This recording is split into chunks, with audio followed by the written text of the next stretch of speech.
What? What the fuck is this? What the It can't be that bad. Come on. It's okay. It's gotta be it's gotta be good shit.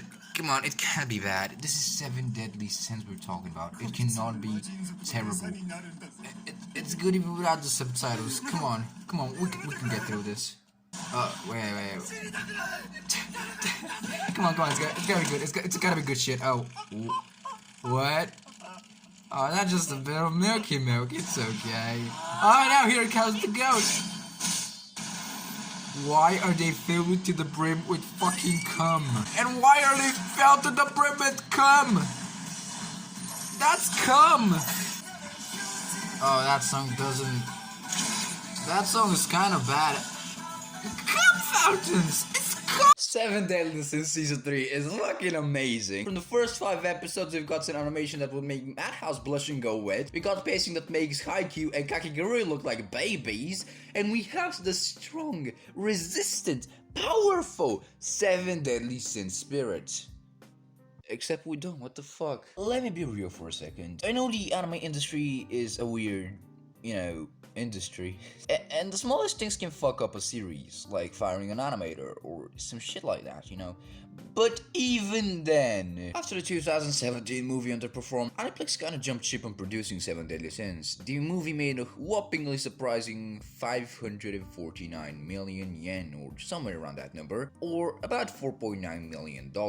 Comparing it to 2 other films, I Want to Eat Your Pancreas and the Gintama live action film from the same year, yeah, this really dunked hard. I haven't seen the movie myself because I honestly am not interested, so I can't give a biased opinion yet. But the reviews on My Anime List are good, the IMDb score seems to be good, so it won't be Naruto Shippuden Movie 4. I hope. That's just something I want to say, just to throw out there, before I get into discussing a few things here and talking about a few things, just in case. So after Aniplex and thereafter A1 Pictures threw the series away, we had a bit of a problem on our hands. Or they kinda did, somewhere in Japan.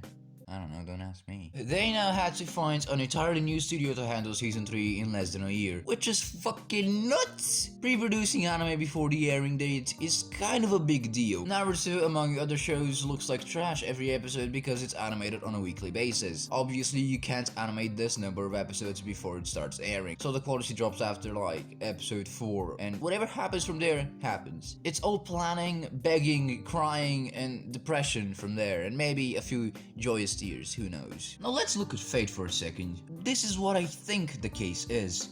They animated, say, a little over half the episodes for Season 1 before they had to air them, or maybe around 4 to 5. They kept producing them steadily, and yeah, Season 1 was over just like that. A few months later, the same process was repeated for Season 2, and Fate Zero ended. That's how I think this shit happens. If I'm wrong, yell at me, punch Jeff and apologize as hard as I can. Taking all of that into account, imagine having to gather the cast, prepare sound design and shit, and you've got the biggest train wreck of the entire season, quite possibly the entire year. Oh, also look at this video on YouTube by Katsura. Amazon released an unfinished version of this already terrible opening theme. Look at this shit, you can't make this up, it's right fucking there! Why is Ban cooking alien candy in this version? Why is Elizabeth's goddess eye exposed in this version? It isn't in the Fano version. Were they still not sure if they should cover it even though that shit was shown back at the end of Season 1? What the fuck happened here? Also, is this one of those things where the animation isn't colorized yet and it's just a thingy? Yeah, that? This was released onto a streaming service. This shitty, unfinished mess That looks like a fan project for the most part. This was official! I mean, the finalized TV version is not good either, but at least it's presentable. This is fucking ridiculous. I was kinda speechless when I first saw this and panicked, since I hadn't watched season 3 at that point. I was just prepping myself to start it, and I saw this. But with all of that combined, we're here. We have Studio Dean on the job.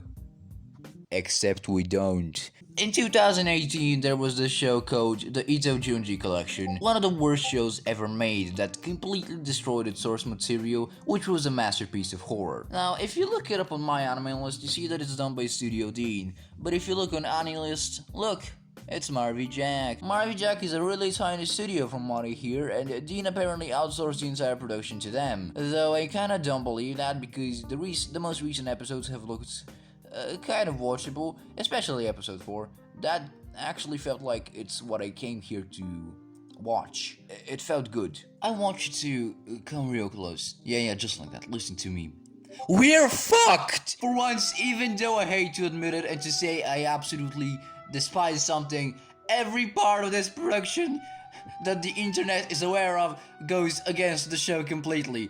The circumstances were terrible, resulting in a very unappreciable product, whatever the fuck it is, it's something that exists. Seems like the anime is adapting more or less 3 or 4 chapters per episode, something A1 Pictures also did with the first 2 seasons, with some alterations to the story, but the first 2 seasons had good direction, and season 3 has direction. Like, imagine if you were recording lines for, say, the Shaman King Abridged series, one of my personal favorites, but you had your fucking aunt and 10 cousins in the same house. You can't go yelling, I'm about it, unless you want your family to think of you as a delusional junkie weeb. That's what this season feels like. It feels pathetic because of its limitation. It feels like it's holding you back because it has no other choice. It can't be as good as it wants to be, and I'm fucking furious.